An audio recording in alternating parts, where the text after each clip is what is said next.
वेणुस्वनेर्गोपी गोपीनाथ त्रिये स्तनः आजानुलंबित भुजो कनकावतारो संकीर्तने कपितरो हितवाम भागो विश्वम्भरो द्विजवरो युगधर्म पारो वंदे जगत्प्रियकरो करुणावतारो कृष्णवर्णं त्वषा कृष्णं साङ्गोपाङ्गस्त्रपार्षदं यज्ञ संकीर्तनः प्राये यजन्ति हि सुमेधसा जय श्री कृष्ण चैतन्य प्रभु नित्यानंद श्री अद्वैत गदाधर श्रीवासादि गौर भक्त वृंद हरे कृष्णा कृष्णा कृष्णा हरे हरे हरे रामा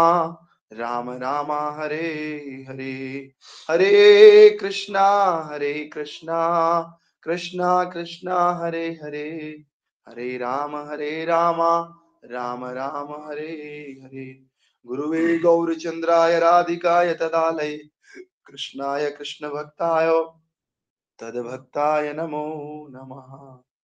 शिला प्रभुपाद की जय। ग्रंथराज श्रीमद् चैतन्य चरितामृत ग्रंथ की जय। कृष्णदास कविराज गोस्वामी की जय। निताई गौर प्रेमानंदे। तो हम लोग पढ़ रहे हैं चैतन्य चरितामृत और आदि लीला पहला अध्याय और इसमें श्लोक संख्या आज है 23 आई थिंक 23। तो इससे पहले कल की भूमिका के बारे में हम बता रहे हैं। तो जो इस ग्रंथ के लेखक हैं उन्होंने कहा कि किसी भी शुभ कार्य को करने से पहले हमें मंगलाचरण करना होता है और मंगलाचरण की विधि बता रहे हैं। उन्होंने कहा ये मंगलाचरण है त्रिविध प्रकार वस्तु निर्देश आशीर्वाद नमस्कार। मंगलाचरण करते हैं ना तो उसमें 3 चीजों की आवश्यकता होती है, 3 स्टेप्स होते हैं। पहला स्टेप इन्होंने कहा कि हमें उस वस्तु को उस लक्ष्य को परिभाषित करना होता है, डिफाइन करना होता है जिसके बारे में हम बात कर रहे हैं। दूसरा उन्होंने कहा कि हमें प्रणाम करना होता है और तीसरा जिनको हम प्रणाम कर रहे हैं उनसे हमें आशीर्वाद लेना होता है। प्रणाम करना, आशीर्वाद लेना और जिस काम को हम शुरू कर रहे हैं उस काम को परिभाषित करना, डिफाइन करना। एग्जाम्पल क्या था कि महाराज हम कल से नई किताब पढ़ने जा रहे हैं या कल से हम नया जीवन शुरू करने जा रहे हैं, हमें क्या दे दो? आशीर्वाद दे दो, हमें अपनी कृपा दे दो। और अगला व्यक्ति क्या देगा? आशीर्वाद। प्रणाम करना था गुरु, वैष्णव और भगवान, 3 चीज अपने आध्यात्मिक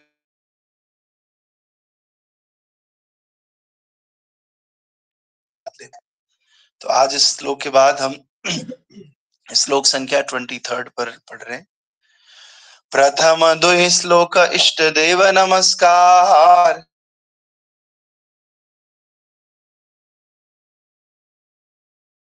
इष्ट देव नम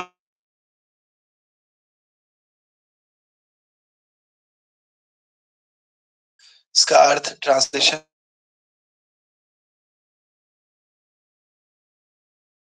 Krishna Prabhuji.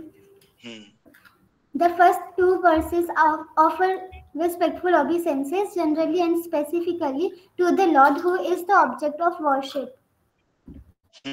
तो जो पहले 2 श्लोक थे वो क्या कर रहे हैं? विशेष रूप से भगवान को प्रणाम करने के लिए पहले वाले जो 2 श्लोक थे, और जो कि पूजा के आराध्य हैं, जो कि पूजा के लक्ष्य हैं। हम सब एक क्लास कर रहे हैं, हम सब जो भी पूजा पाठ कर रहे हैं, मंदिर जाते हैं, उन सब का लक्ष्य क्या है? श्री भगवान, भगवान उनका लक्ष्य है। तो पहले 2 श्लोकों में हमने क्या किया? भगवान को प्रणाम किया। नेक्स्ट 24 श्लोके ते करी वस्तुर निर्देश महाहिते जानी पर तत्वेरा उद्देश। तृतीय श्लोके ते करी वस्तुर निर्देश ग्रहायते जानी पर तत्वेरा उद्देश। इसको भी पढ़िए। इसका translation. Hare Krishna Prabhuji. The third verse, in the third verse, I indicate the absolute truth, who is the ultimate substance. With such a description, one can visualize the supreme truth. तो जो तीसरा श्लोक है इसमें हमने परम सत्य के बारे में, लेखक कह रहे हैं परम सत्य के बारे में बताया, जो परम तत्व है और जिसका वर्णन से करने से मनुष्य परम सत्य के पास पहुंच सकता है। तो जब तक हमने परम सत्य के बारे में, तब तक हम कैसे उनके पास जा सकते हैं। जब भी हमें किसी चीज को प्राप्त करना है ना, तो पहले उनके बारे में सुनना होता है, और जब हम उनके बारे में सुनते हैं तो विचार बनाते हैं उनके पास जाने के लिए। विचार आदतों में कन्वर्ट होता है और आदतें संस्कार में कन्वर्ट होती, और जब संस्कार बन जाता है तो फिर हम उसको प्राप्त कर लेते हैं। तो इसी प्रकार सबसे पहले विचार करना होता है, शुरुआत विचार से होती, फिर धीरे धीरे विचार को आदतें बनानी होती, और आदतें बना के वो संस्कार बन जाता है। जब संस्कार बन गया तो उसको चेंज करना बड़ा मुश्किल है। तो नेक्स्ट,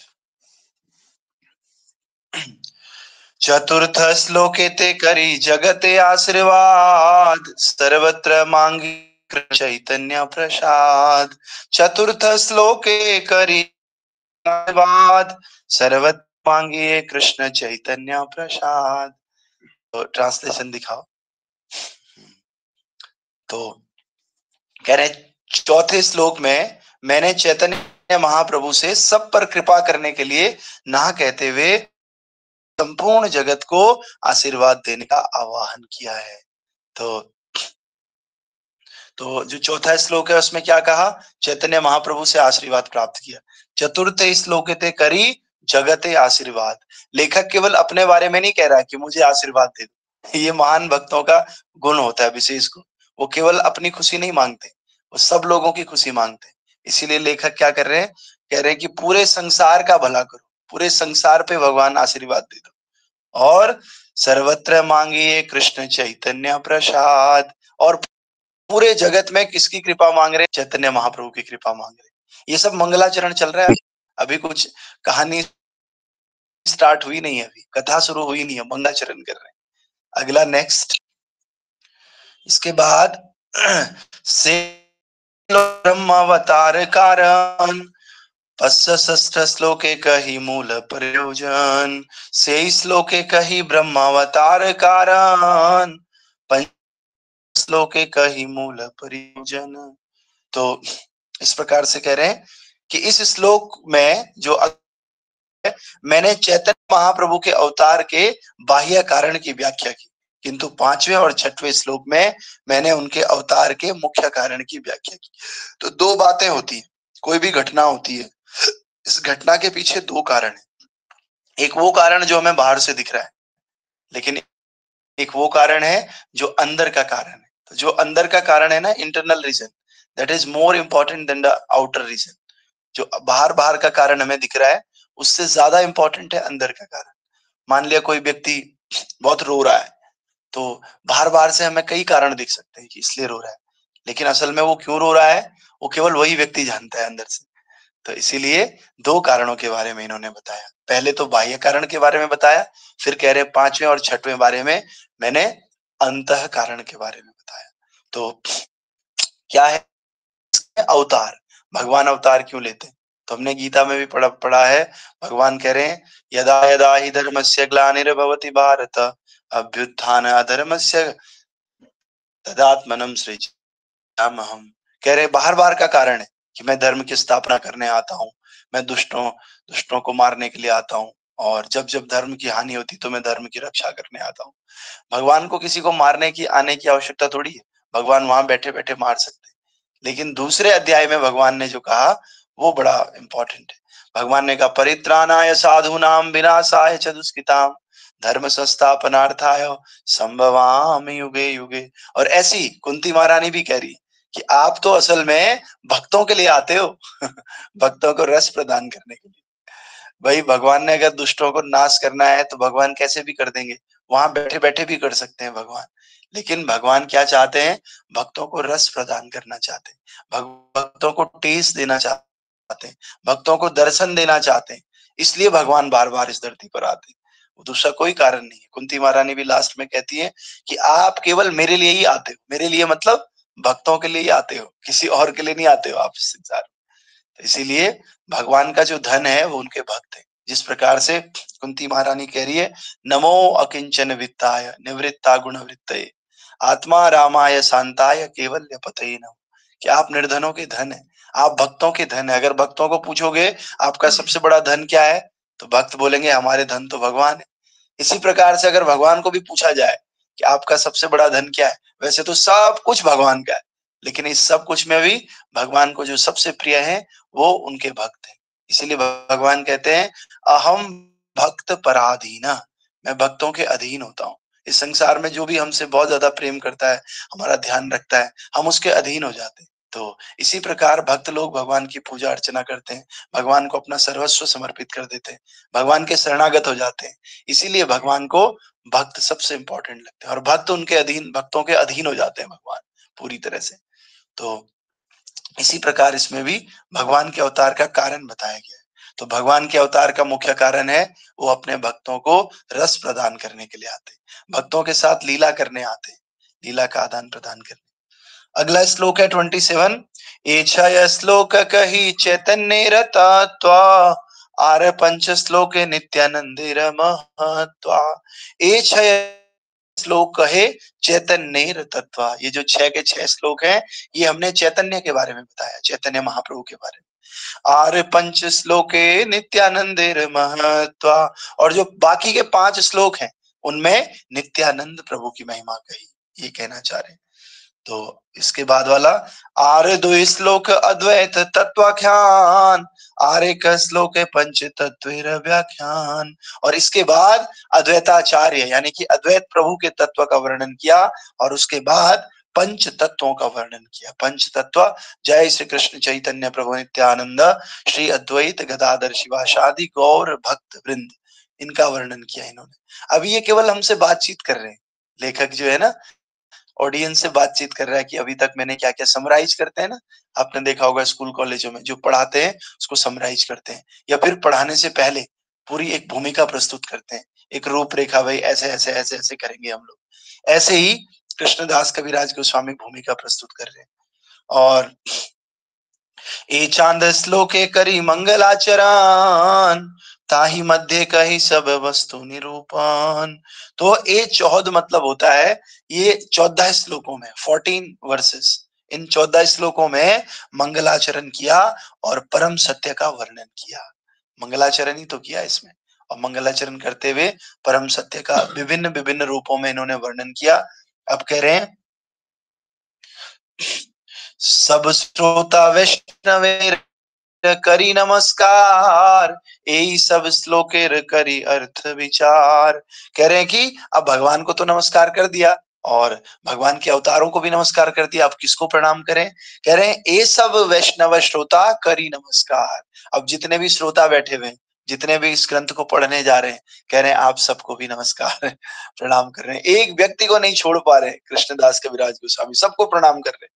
और ये सब श्लोके करी अर्थ विचार। तो आप सबको मैं नमस्कार करता हूं इन श्लोकों की व्याख्या करने से पहले। ये सब श्लोके करी अर्थ विचार, मैं इन श्लोकों का अर्थ आपके पास बोलना चाह रहा हूं, आपसे बातचीत करना चाह रहा हूं, और इस अर्थ को व्याख्या करने से पहले मैं आप सबको भी नमस्कार करना चाहता हूं। तो फिर आगे कह रहे हैं सकल वैष्णव सुनी करी एक मान चैतन्य कृष्णेर शास्त्र मत निरूपण। कह रहे मैं अपने समस्त वैष्णव पाठकों से प्रार्थना करता हूं कि वे प्रामाणिक शास्त्रों में निरूपित श्री कृष्ण चैतन्य की इस कथा को ध्यान से पढ़ें और सुने। तो आपने देखा होगा ये विनती कर रहे हैं कि आप लोग ऐसे नहीं ऊपर ऊपर से पढ़ रहे हो, ये कोई नॉर्मल कन्वर्सेशन नहीं है, ये भगवान और भक्तों के बीच में कन्वर्सेशन, ये भगवान की ग्लोरिफिकेशन है। तो इसको आप कृपा करके ध्यान से सुनिए। तो आपने देखा होगा प्रभु जी भी कहते हैं कि गुरु वैष्णव की कृपा से जो कुछ भी कहेंगे उसको ध्यान से सुनना, और ये एक्चुअली वहीं से शुरू हो रहा है चैतन्य चरितामृत से। लेखक कह रहे हैं कि जो भी कहेंगे गुरु वैष्णव की कृपा से कृपा करके उसको ध्यान से सुनिए। तो इस प्रकार इसमें तात्पर्य भी है। तात्पर्य में प्रभुपाद जी कह रहे हैं भगवान चैतन्य स्वयं परम सत्य कृष्ण है, इसकी पुष्टि प्रामाणिक आध्यात्मिक शास्त्रों से होती है। कभी कभी लोग प्रामाणिक शास्त्रों के प्रमाण के बिना तथा अपनी मनोकल्पना के आधार पर किसी भी व्यक्ति को ईश्वर मान बैठते हैं, किंतु चैतन्य चरितामृत के लेखक अपने कथनों की पुष्टि शास्त्रों का प्रमाण देकर करते हैं। इस प्रकार वे चैतन्य महाप्रभु को पूर्ण पुरुषोत्तम भगवान सिद्ध करते हैं। तो प्रभुपाद जी कह रहे हैं कि आजकल ऐसे बहुत सारे लोग हैं जो खुद को ईश्वर मान बैठते हैं, या किसी भी व्यक्ति विशेष को जो इस संसार का है उसको भगवान बोलना शुरू कर देते हैं, जो कि शास्त्रों पे आधारित नहीं है। लेकिन जो इस चैतन्य चरितामृत ग्रंथ के लेखक हैं वो ऐसा नहीं कर रहे हैं। वो भगवान अगर बोल रहे हैं तो किसके आधार पर? शास्त्रों के आधार पर। जैसे चैतन्य महाप्रभु भगवान है, कैसे पता चला? भागवतम में लिखा हुआ है। कहाँ लिखा हुआ है? भागवतम के 11वें स्कंद में 5वें अध्याय में और 32वें श्लोक में। कृष्ण वर्ण त्विषा कृष्णम सांगोपांगस्त्र पार्षदम यज्ञ संकीर्तन प्राय यजंती ही सुमेधसा। कह रहे कि कलयुग में जो भगवान है, जो कि द्वापार युग में कैसे आए थे? काले कृष्ण के रूप में आए थे, वही काले कृष्ण अब कैसे आएंगे? गोरे रूप में आएंगे। एंड सांगो पांगस्त्र पार्षदम, अपने पार्षदों के साथ आएंगे इस धराधाम पर। यज्ञ संकीर्तन प्रायर, वो क्या करेंगे? यज्ञ संकीर्तन करेंगे, खूब भगवान के नामों का कीर्तन करेंगे। यजंती ही सुमेध साम, और इस संसार का उद्धार करेंगे, ऐसा कह रहे हैं भागवतम में। तो भागवतम भी कह रहा है कि चैतन्य महाप्रभु साक्षात ईश्वर है, वही कृष्ण है जो त्रेता युग में काले रूप में आए थे, वही कृष्ण अभी गोरे रूप में आ रहे। तो इस प्रकार से जो चैतन्य चरितामृत के लेखक हैं वो पूरा शास्त्रों के अनुसार भगवान को डिफाइन कर रहे हैं। तो अगला है कृष्ण गुरु भक्ति शक्ति अवतार प्रकाश, कृष्ण ए छय रूपे करे न विलास। कृष्ण गुरु भक्त शक्ति अवतार प्रकाश, कृष्ण ए छय रूप करे न विलास। फिर आगे बता रहे हैं कि जो भगवान श्री कृष्ण है अपने आप को 6 रूपों में प्रकट करते हैं। कैसे? एक गुरु के रूप में, भक्त के रूप में, विभिन्न शक्तियों के रूप में, अवतारों के रूप में, और ये 6 रूपों में ही वो एक ही व्यक्ति समाहित है। अलग अलग चीजें दिख रही है ना 6, लेकिन है वो भगवान का ही एक्सपेंशन। इस प्रकार से अगला, ए छय तत्वेर करी चरण बंधन, प्रथमे सामान्य करे मंगलाचरण। ए छय तत्वेर कई चरण बंधन, प्रथमे सामान्य करी मंगलाचरण। और ये जो भगवान के 6 एक्सपेंशन है, भगवान के जो ये 6 चरण है, इन 6 के 6 को मैं क्या करता हूँ? चरण वंदना करता हूँ। ये 6 तत्व है। और प्रथमे सामान्य करी मंगलाचरण, और इसीलिए मैंने शुरू में क्या कर दिया? मंगलाचरण कर दिया। तो देखो कितने श्लोकों में डिफाइन कर दिया, पूरी लिस्ट पूरा समराइज कर रहे हैं कृष्णदास कविराज गोस्वामी। पहले श्लोक में ये किया, दूसरे में ये, तीसरे चौथे में ये, पांचवें छठे में ये, सातवें आठवें में ये, है कि नहीं? आपको याद भी हो गया होगा। सबसे पहले परम सत्य के बारे में बताया, चैतन्य महाप्रभु के बारे में, फिर नित्यानंद प्रभु के बारे में। 6 श्लोकों में चैतन्य महाप्रभु के बारे में बताया, अगले 5 श्लोकों में नित्यानंद प्रभु के बारे में बताया, फिर 2 श्लोकों में अद्वैताचार्य के बारे में बताया, और अन्य वैष्णवों के बारे में बताया जो पंच तत्व है। और इसके बाद सबको प्रणाम करके श्रोताओं को भी प्रणाम किया कि जो सुनने वाले हैं, जो पढ़ने वाले हैं, इनको भी प्रणाम है। और फिर रिक्वेस्ट करी चैतन्य चरितामृत में कि आप जो भी हम कहेंगे इसको ध्यान से सुनिए, है कि नहीं? क्योंकि एक शब्द भी मिस हो गया, एक श्लोक भी मिस हो गया, तो फिर हमें आगे समझने में दिक्कत आई। तो इसीलिए लंबा चौड़ा तात्पर्य, लंबा चौड़ा मंगलाचरण श्री कृष्णदास कविराज गोस्वामी बता रहे हैं। और आगे बंदे, अब फिर से वही आएगा, बंदे गुरु नीस भक्तान समीसावतार कान, तत्प्रकाशांस तच्छक्ति कृष्ण चैतन्य संज्ञकम। फिर से मैं गुरुओं को, गुरु भक्तों को, ईश्वर के अवतारों को, उनके पूर्ण अंशों को, उनकी शक्तियों तथा स्वयं आदि भगवान श्री कृष्ण चैतन्य को नमस्कार करता हूं, बस। और ये प्रणाम करके दोबारा से फिर वही श्लोक शुरू कर रहे हैं। तो इसका तात्पर्य इस प्रकार है, कृष्णदास कविराज गोस्वामी ने इस संस्कृत श्लोक की रचना अपने ग्रंथ का शुभारंभ करने के लिए ही की है, और अब वे इसकी विस्तृत व्याख्या करेंगे। वे परम सत्य के 6 सिद्धांतों को सादर नमस्कार करते हैं। गुरुन बहुवचन में दिया गया है क्योंकि प्रामाणिक शास्त्रों पर आधारित आध्यात्मिक शिक्षाएं देने वाला कोई भी व्यक्ति गुरु के रूप में स्वीकार किया जा सकता है। तो जो गुरु का मतलब क्या है? गुरु का मतलब ऐसे नहीं कि ये ब्राह्मण होना चाहिए। जैसे हम कल मध्वाचार्य जी के बारे में बात कर रहे थे। तो मध्वाचार्य जी और भी बहुत सारे वैष्णव थे। नरोत्तम दास ठाकुर के समय भी बहुत वैष्णव थे। वो सोचते थे कि जो ब्राह्मण है वही दीक्षा दे सकता है, जो ब्राह्मण है वही गुरु हो सकता है। लेकिन ऐसा नहीं है। प्रभुपाद जी कह रहे हैं कोई भी गुरु हो सकता है जो कृष्ण तत्व के विषय में जानता हो और जो कृष्ण तत्व की शिक्षा दूसरों को देता हो, वो गुरु हो सकता है। और किसी भी व्यक्ति से कृष्ण तत्व का ज्ञान लिया जा सकता है, बशर्ते वो कृष्ण तत्व के बारे में जानता हो। और कोई भी ऐसा व्यक्ति जो भगवत ज्ञान नहीं दे पा रहा और कुछ अलग अलग चीजें दे रहा है, जो भगवान से दूर दूर तक संबंध नहीं है, तो वो कभी गुरु नहीं हो सकता।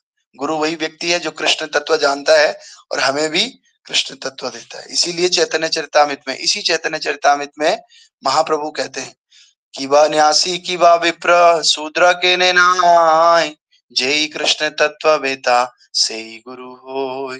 क्या सन्यासी, क्या ब्रह्मचारी, क्या वानप्रस्थ, क्या गृहस्थ, जो भी कृष्ण तत्व के बारे में जानता है वही असल में गुरु है।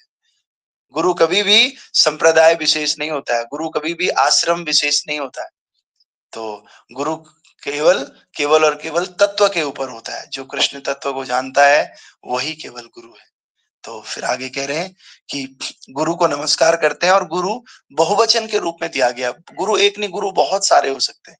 और क्या है, बस एक शर्त है गुरु होने के लिए, कृष्ण तत्व का ज्ञान होना चाहिए और कृष्ण तत्व देने वाला होना चाहिए, वो हमारा गुरु कहलाता है।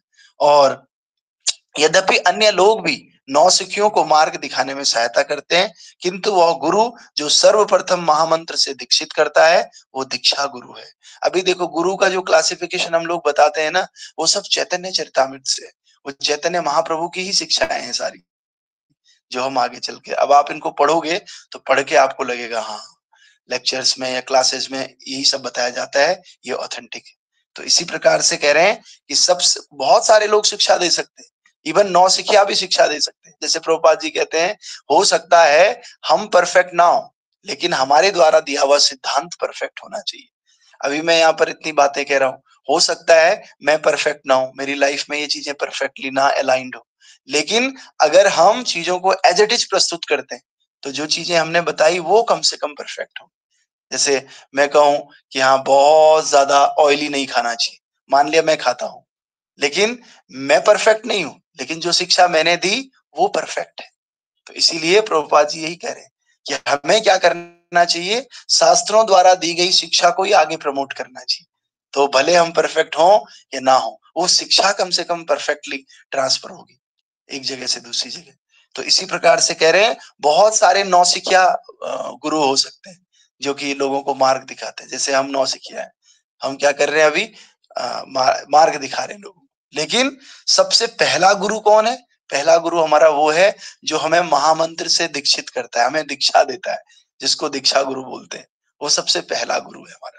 और वे संत महात्मा जो कृष्ण भावनामृत में प्रगति करने के लिए उपदेश देते हैं, जो हमारे गुरु नहीं है, उन्हें हमें दीक्षा नहीं दिया उन्होंने, लेकिन हमें क्या करते रहते हैं, उपदेश देते रहते हैं, वो भी क्या है, शिक्षा गुरु कहलाते हैं। तो दो गुरु है ये फिलहाल। एक तो पथ प्रदर्शक गुरु है, नौसिखिए गुरु हैं जो उतना नहीं जानते, लेकिन विश्वास के कारण उन्होंने आपको बोला जाओ इस मार्ग पे चले जाओ, है कि नहीं। जैसे आप सबको किसी ना किसी ने बोला होगा, देखो इस्कॉन का सेंटर वहां पे, वहां चले जाओ, या फलाने फलाने प्रभु जी क्लास करते हैं, आप वहां चले जाओ। तो वो क्या हो गए आपके, वो आपके पथ प्रदर्शक हो गए, उन्होंने आपको पथ दिखाया। फिर जिन्होंने आपको दीक्षा दी वो आपके दीक्षा गुरु हो गए। और दीक्षा गुरु के अलावा जो भी आपको प्रवचन देता है वो सब आपके शिक्षा गुरु है। इस प्रकार से तो दीक्षा गुरु तथा शिक्षा गुरु एक समान होते हैं और कृष्ण के प्राकट्य होते हैं। भले ही उनकी क्रियाएं भिन्न भिन्न हो सकती हैं, इनका कार्य बद्ध जीवों को भगवत धाम वापस जाने में मार्गदर्शन करना है। इसीलिए कृष्णदास कविराज गोस्वामी ने नित्यानंद प्रभु को तथा 6 गोस्वामियों को गुरु की कोटि में स्वीकार किया है। तो शिक्षा गुरु और दीक्षा गुरु दोनों समान होते हैं। कैसे समान होते हैं? क्योंकि दोनों शास्त्र की ही शिक्षाएं आपको दे रहे हैं और दोनों ही अपने जीवन में इसको पालन कर रहे हैं। शिक्षा गुरु आप उसी व्यक्ति को बोल सकते हो जो व्यक्ति अपने जीवन में इन सिद्धांतों को पालन कर रहा है। ऐसा नहीं कि कोई व्यक्ति आपको बोल रहा है कि देखो यार प्याज लहसुन ना तामसिक होता है, ये नहीं खाना चाहिए, उपदेश दे रहा है, लेकिन वो खुद पालन नहीं कर रहा है, तो वो शिक्षा गुरु की कैटेगरी में नहीं है। वो किस कैटेगरी में है? वो पथ प्रदर्शक गुरु की कैटेगरी में। शिक्षा गुरु की कैटेगरी वो होती है जिसमें वो खुद भी पालन करता है और वही बोलता है जो वो पालन करता है। इसीलिए शिक्षा गुरु और दीक्षा गुरु एक जैसे ही होते हैं। और फिर कह रहे हैं दोनों भले अलग अलग लग सकते हैं, कई बार एक हो सकता है कुछ और बाहर से, बाहरी दृष्टि से कुछ और एक्टिविटी करता हो, दूसरा कुछ, कोई आपको दिख सकता है कि बुक डिस्ट्रीब्यूशन पे बहुत जोर दे रहे हैं, कोई मंगला आरती पे बहुत जोर दे रहे हैं, कोई गुरु आपको ये बुक रीडिंग पे बहुत जोर दे रहे हैं, कोई गुरु बोल रहे हैं बस सेवा कीजिए। लेकिन ये सब गुरु जो भी बात कर रहे हैं ये सब एक ही तत्व है, सब कृष्ण की सेवा करना चाहते हैं, सब आपको कृष्ण की तरफ लेकर जाना चाहते हैं। भले बाहर से चीजें अलग अलग दिख रही है, लेकिन उद्देश्य सबका क्या है कि हम कृष्ण की तरफ जाएं, हम भगवान की तरफ जाएं, इस प्रकार से। तो इसीलिए देखो कृष्णदास कविराज गोस्वामी नित्यानंद प्रभु को 6 गोस्वामियों को गुरु की श्रेणी में रख रहे हैं। अब 6 गोस्वामी, सबके काम आपको बाहर से अलग अलग दिखेंगे। रूप गोस्वामी साहित्य लिखेंगे, जीव गोस्वामी बहुत बड़े स्कॉलर थे, कोई क्या करेगा डिटी वर्शिप करेगा, कोई आपको मंदिरों का निर्माण करवाएगा, सब अलग अलग लग रहा है काम, लेकिन है किसकी प्रसन्नता के लिए? कृष्ण की प्रसन्नता के लिए। इसलिए इन सब को कृष्णदास कविराज गोस्वामी किसकी कैटेगरी में रख रहे हैं? किसकी कैटेगरी में? गुरु की कैटेगरी में रख रहे हैं, ये सब गुरु हैं। और नित्यानंद प्रभु प्रचार कर रहे हैं, कोई मंदिर नहीं बनाया नित्यानंद प्रभु ने, या इस तरह से सबने मंदिर नहीं बनाए, किसी ने प्रचार किया, किसी ने बुक डिस्ट्रीब्यूशन किया, किसी ने ग्रंथों को लिखा, किसी ने बैठ के भजन किया, है नहीं? तो ये सब क्या है? गुरु की श्रेणी में। और उसके बाद ईश भक्तान को डिटेल में बात कर रहे हैं। ईश भक्तान भगवत भक्तों का सूचक है, जैसे कि श्रीवास तथा अन्य समस्त अनुयायी जो भगवान की शक्तियां हैं और गुणात्मक दृष्टि से उनसे अभिन्न है। ईसावतार कान अद्वैत प्रभु जैसे आचार्यों का सूचक है जो ईश्वर के अवतार है। तत्प्रकाशान पूर्ण पुरुषोत्तम भगवान के प्रत्यक्ष प्राकट्य नित्यानंद प्रभु तथा दीक्षा गुरु का सूचक है। और तत्शक्ति ही श्री चैतन्य महाप्रभु की आध्यात्मिक शक्तियों का सूचक है। तत्शक्ति को अगर आप तोड़ोगे ना तो तत्शक्ति मतलब तत्शक्ति, तत् मतलब उनकी, शक्ति मतलब शक्ति। किसकी शक्ति? चैतन्य महाप्रभु की शक्ति, भगवान की शक्ति। और फिर आगे गदाधर, दामोदर तथा जगदानंद अंतरंगा शक्ति से संबंध है। तो जो भी हमने देखा अभी कि ईश्वर भक्तानाम, ईश्वर, ईसावतार कान, तत्प्रकाशान, ये शब्द यूज हुए इस श्लोक में। तो इन शब्दों को डिटेल में प्रभुपाद जी समझा रहे हैं कि ईश भक्तान किसका है? भगवान के भक्तों का सूचक है। ईसावतार किसका है? भगवान के जो परिकर थे, आचार्य थे, आचार्यों का सूचक है। और तत्शक्ति मतलब भगवान की शक्तियां, इनका सूचक है। तो इस प्रकार से बस एक लास्ट स्टेंजा है, इसको पढ़ के हम क्लास खत्म करेंगे।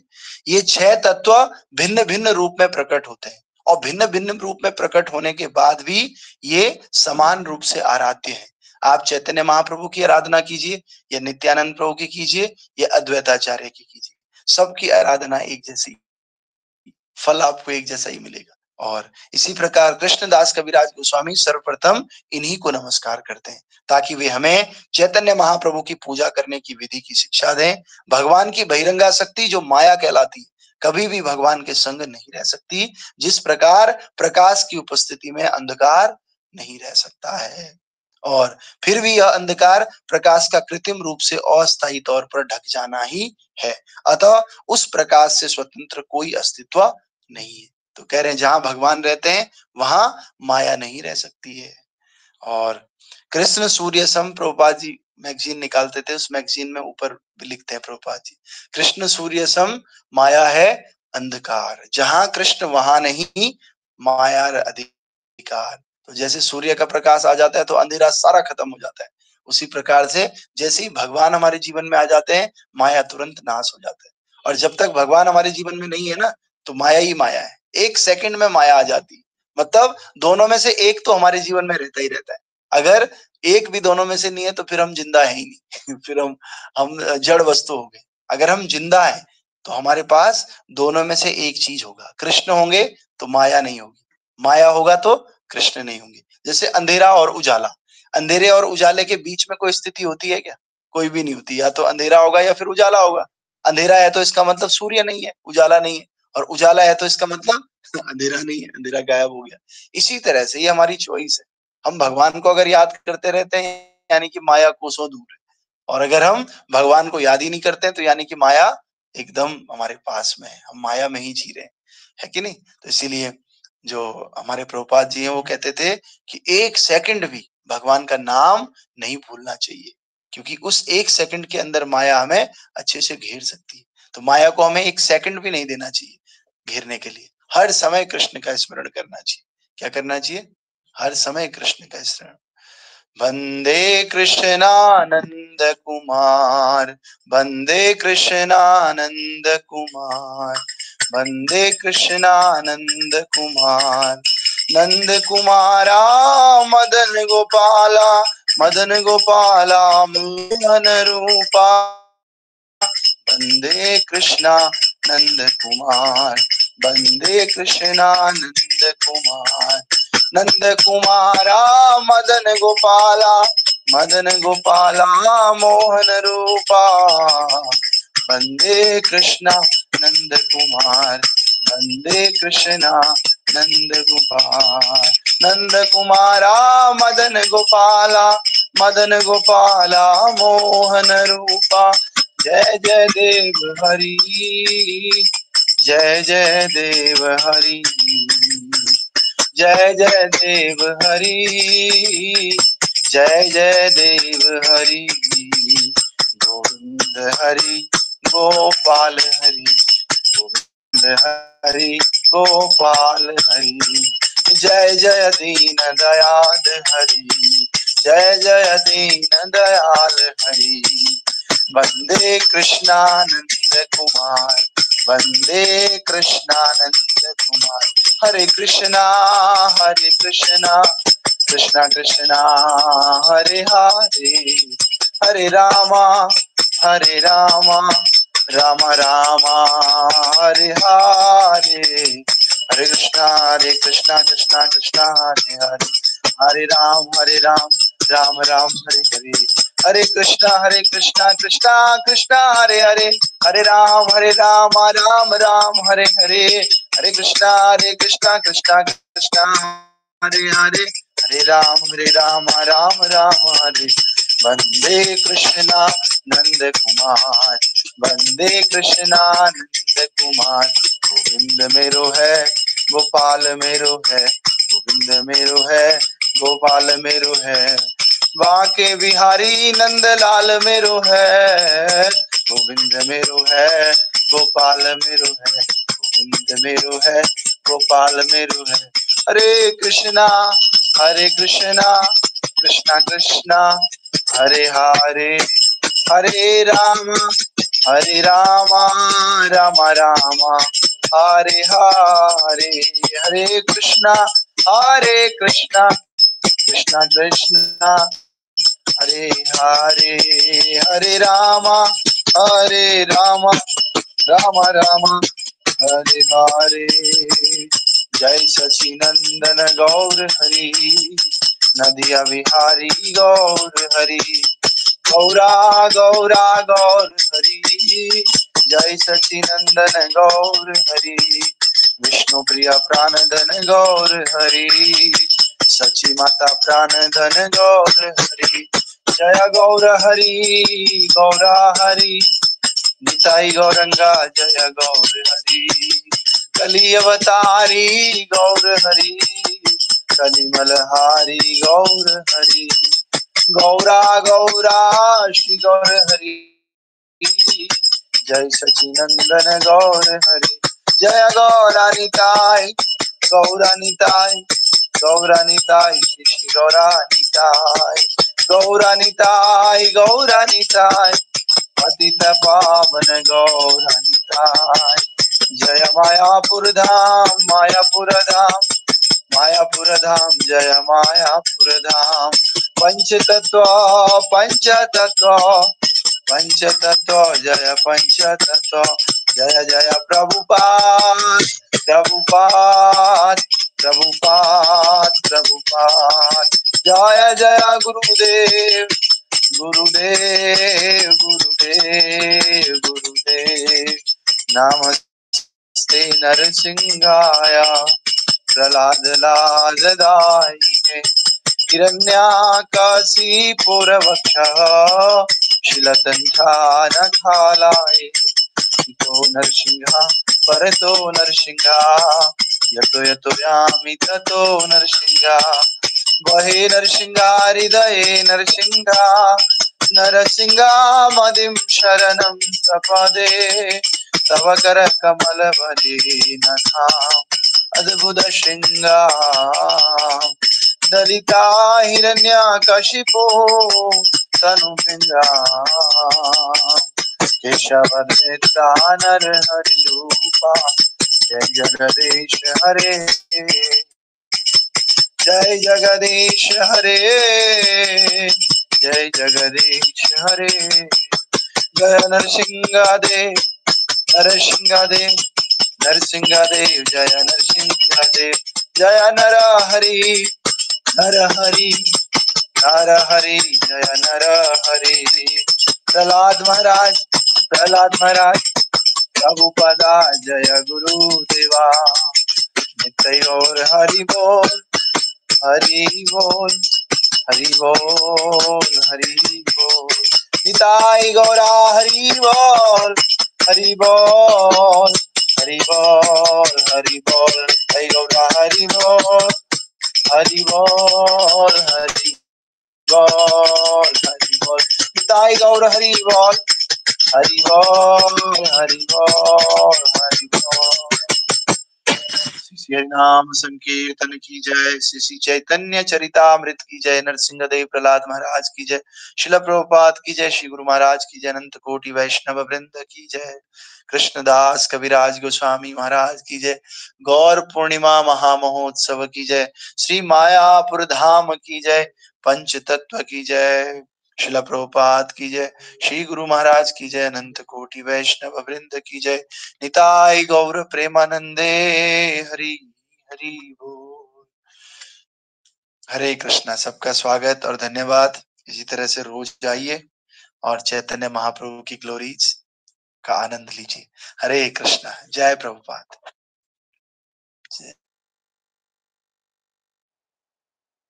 हरे